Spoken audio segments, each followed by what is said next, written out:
नमस्कार बच्चों, आप सभी का स्वागत है शिक्षास्त्र एजुकेशन में।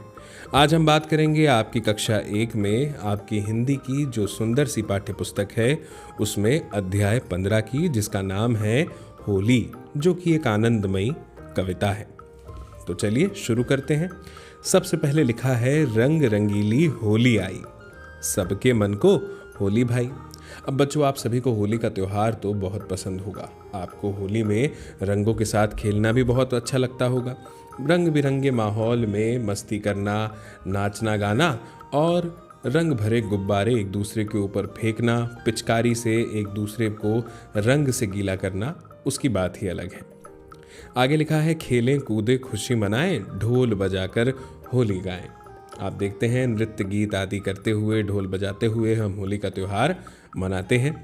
आगे लिखा है, निकल पड़ी मित्रों की टोली, सबने मिलकर खेली होली। अब भाई, होली ऐसा त्यौहार है जो हम अकेले तो खेलते नहीं, अपने दोस्तों के साथ मित्रों की टोली में होली खेलना हमें पसंद होता है। आओ लाल गुलाल लगाएं, पिचकारी से रंग उड़ाएं। अब हम लाल गुलाल भी लगाते हैं होली खेलते समय और पिचकारी से रंगों को उड़ाते भी हैं। आगे लिखा है, पुए और पकवान बनाएं, जो घर आए उसे खिलाए। मीठा बनता है, पुए पकवान बनते हैं और जो भी घर आता है होली पे तो उन्हें ये सब खिलाया जाता है। सबको अपने गले लगाएं, होली का संदेश सुनाएं। हम सबको अपने गले लगाकर होली का संदेश सुनाते भी हैं। हैप्पी होली कहते हैं हम। अब कुछ प्रश्न हमारे सामने हैं बच्चों, चलिए इन प्रश्नों का जवाब देने की कोशिश करते हैं। पहला प्रश्न है कि आप होली पर क्या क्या करते हैं। तो भाई, होली पर हम रंग लगाते हैं अपने दोस्तों को और अपने बड़ों को गुलाल का टीका लगा के उनसे आशीर्वाद लेते हैं और खेलते हैं, मस्ती करते हैं। जो पकवान बनते हैं वो पकवान आदि भी हम खाते हैं। तो ये तमाम चीज़ें हम होली के त्यौहार पर करते हैं और ये सभी करना हमें बहुत पसंद है, प्रिय है। आगे लिखा है, आप कौन से त्यौहार मनाते हैं। तो हम होली मनाते हैं, दिवाली मनाते हैं, ईद मनाते हैं, सभी लोगों की बात कर रहा हूँ, है ना। अलग अलग त्यौहार हम अपने हिसाब से मनाते हैं और हमें हर त्यौहार मनाने का एक अलग ही आनंद आता है। फिर हमारे कुछ राष्ट्रीय त्यौहार भी तो हम मनाते हैं, जैसे 15 अगस्त मनाते हैं, 26 जनवरी मनाते हैं, ये सब। वे त्यौहार आप कैसे मनाते हैं। तो अब हम अपने सभी त्यौहार अलग अलग ढंग से मनाते हैं। जैसे होली की बात करिए, दिवाली की बात कर लें तो दिवाली का त्यौहार हम कैसे मनाते हैं। दिवाली के त्यौहार पर घर के आंगन में जो हमारी मम्मी दीदी लोग हैं भैया, वो रंगोली वगैरह बनाते हैं। घर में नए नए व्यंजन बनाए जाते हैं, नए नए कपड़े खरीदे जाते हैं, घर को रंगा जाता है ना। लक्ष्मी जी का पूजन होता है, पटाखे जलाए जाते हैं, दोस्तों को दीपावली की हार्दिक बधाई शुभकामनाएँ दी जाती हैं, मज़ा आता है। तो अलग अलग तरह से हम अपने अपने त्यौहार मनाते हैं। आगे लिखा है कि छोटे समूह में अपने मित्रों के साथ मिलकर इन प्रश्नों के उत्तर लिखिए। पहला प्रश्न है, कविता में किस त्यौहार की बात की गई है। तो कविता में होली की बात की गई है, ये आप यहाँ पे लिख सकते हैं। कविता में खाने की कौन सी वस्तुओं के नाम हैं। तो पुए और मिठाई के नाम, यहाँ पर मिठाई की बात यहाँ पर की गई है। आगे लिखा है, कविता में से शब्द जोड़कर लिखिए। तो अब ये काम तो आप ही को करना है, कविता से शब्द जोड़कर यहाँ पर आप लिख सकते हैं, है ना, जो कविता हमने पढ़ी।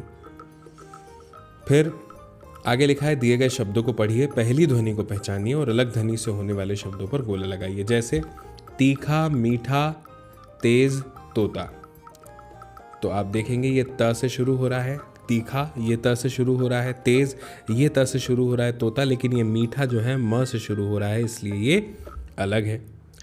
भेल, भूख, भैंस, घी। यहाँ पे आपको समझ में आ रहा होगा कि भेल भ से शुरू हो रही है, भूख भ से, भैंस भी भ से, लेकिन घी घ से शुरू होता है। तो घी जो है ये हमारा अलग ध्वनि से शुरू होने वाला शब्द है, तो इस पे गोला लगा दिया हमने। घोंघा, घंटा, घंटी, भोला। अब घोंघा घ से शुरू हो रहा है, घंटा घ से शुरू हो रहा है, घंटी घ से शुरू हो रहा है, लेकिन भोला जो है ये भ से शुरू हो रहा है, इसलिए इस पर हमने गोला लगा दिया। छाता, छह, बाघ, छूना। आप जानते हैं छाता छ से शुरू होता है, छ से शुरू होता है, छूना भी छ से शुरू हो रहा है, लेकिन बाघ जो है वो ब से शुरू होता है, इसलिए इस पे हमने गोला लगा दिया, चूंकि अलग ध्वनि से शुरू ये हो रहा था। आगे लिखा है, नीचे दिए गए शब्दों को लिखिए। चलिए ठीक है, लिखते हैं। एक, तो एक लिखते हैं एक। एड़ी, तो लिखते हैं एड़ी। एकता, तो लिखते हैं एकता। केला, तो चलिए लिखते हैं केला। ऐसा, तो चलिए लिखते हैं ऐसा। ऐसे, तो चलिए लिखते हैं ऐसे। ऐनक, तो चलिए लिखते हैं ऐनक। थैला, तो चलिए लिखते हैं थैला। इस तरह से हमने लिख दिया। इसके बाद लिखा गया है नीचे दिए गए चित्रों के नाम बताइए। तो ये तो ओखली है, ये फूल गोभी है, ये ढोलक है, ये जड़ी बूटी है, ये लौकी है और ये संभवतः कद्दू है। ठीक है, अब नीचे दिए गए शब्दों में ओ और औ की मात्रा लगाकर शब्द लिखिए। तो अब चित्र दिए हुए हैं और इसमें ओ या औ की मात्रा लगाना, जैसे यहाँ पे लिखा हुआ है कौवा। ठीक है, यहाँ पे लिखना पड़ेगा हथौड़ी। ठीक है, यहाँ पे लिखना पड़ेगा पौधा। यहाँ पे लिखना पड़ेगा पोटली। यहाँ पे लिखना पड़ेगा, अब इस पे क्या लिखेंगे, ये तो लहसुन है, तो ये तो लहसुन हो जाएगा मेरे ख्याल से। नहीं, ये लहसुन नहीं दिया होगा, ये दिया होगा मोदक। हाँ, और ये जो है ये भी एक पौधा है, तो यहाँ पर भी पौधा आ जाएगा इस तरह से। ठीक है, अब लिखा है, इसको झटपट कहना है। चलिए मेरे साथ कहिए। माला ने मेले में माला से माला खरीदी और मेले के मटर मक्का और मावा मालपुए माला ने खाए। जल्दी कहेंगे।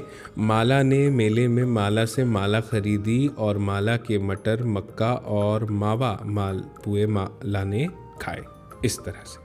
ठीक है, तो बच्चों आपको ये अध्याय ज़रूर समझ में आया होगा और हम जल्दी मिलेंगे अगले चैप्टर में, अगले अध्याय में। तब तक के लिए आप सभी को मेरा नमस्कार।